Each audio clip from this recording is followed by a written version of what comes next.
Often, people with psoriasis may look for natural treatments as an alternative. This is because they may not want to deal with the topical steroids and its potential side effects. A natural treatment that I have came across is an apple cider vinegar rinse for scalp psoriasis.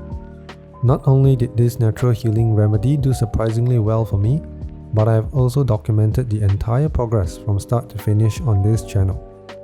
So today, I would like to provide a complete guide on how I used it, things to avoid, and what to expect from using apple cider vinegar to treat your scalp psoriasis. Before you try this remedy for yourself, do speak to your doctor or dermatologist first. And please take note that there is no scientific proof that it works. I am merely sharing my own experience with it, and you may have different results. I wanted to try this treatment because I was self-conscious about my psoriasis spreading onto my forehead. It was in pretty bad shape, and my dermatologist appointment was still months away. I first came across this treatment on YouTube several years ago, and while there are many ways to approach it, I will be sharing what I did personally. Firstly, I mixed 1 part of apple cider vinegar to 2 parts water. Some may recommend an even more diluted ratio, but this was the ratio that I went with. The important thing to note here is not to use it undiluted, as it can sting and irritate your scalp. And if you just scratched and there are tiny cuts, those will burn.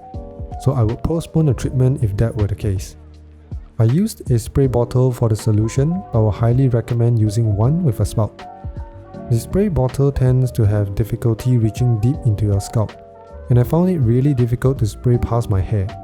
The spray also creates a mist of apple cider vinegar that can irritate your eyes if you are not careful. I wet my scalp first before spraying on the solution, making sure that I cover every spot. I would then rub it in for good measure. You could skip this step if you wish, because spraying it on should already suffice. Now you don't want to leave it on for hours on end. I only left it there for 15 to 20 minutes before I would proceed to wash it off with my usual coal tar shampoo. Some guides recommend doing this in reverse, where you would wash your hair and scalp normally first before using the apple cider vinegar rinse to finish the process, so that the apple cider vinegar acts as a conditioner as well. I have never tried the reverse method before, so I can't comment much on it. In terms of frequency, I did this every single day for 2 weeks, although that might be a little bit extreme. The usual recommendation is once or twice a week, so you may need to experiment on your own to find the frequency you prefer. As for the results, the first 4 days were pretty stagnant as I did not see much progress.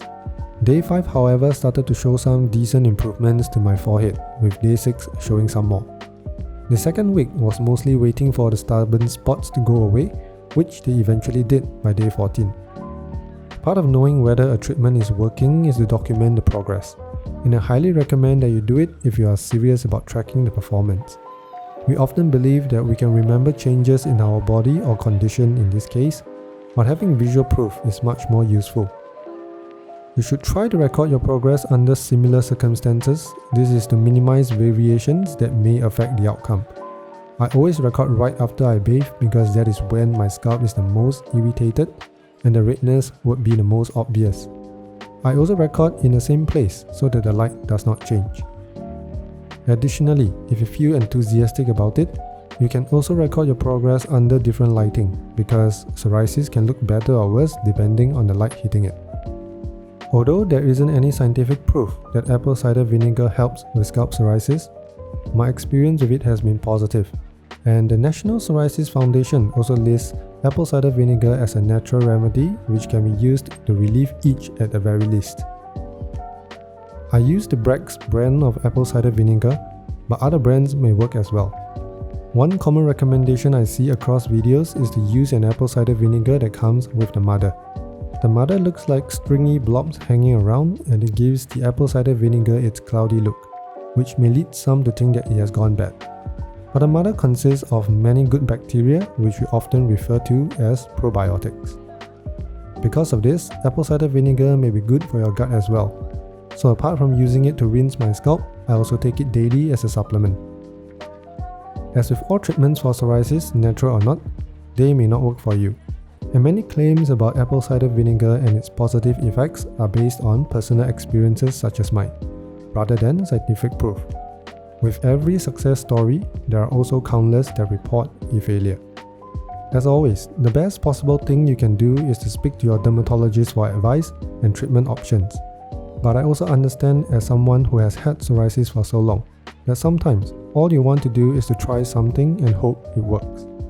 So if you ever feel that you want to try out this treatment, speak to a dermatologist first and then go for it if you think it's okay. I wish you luck and sincerely hope that it works for you.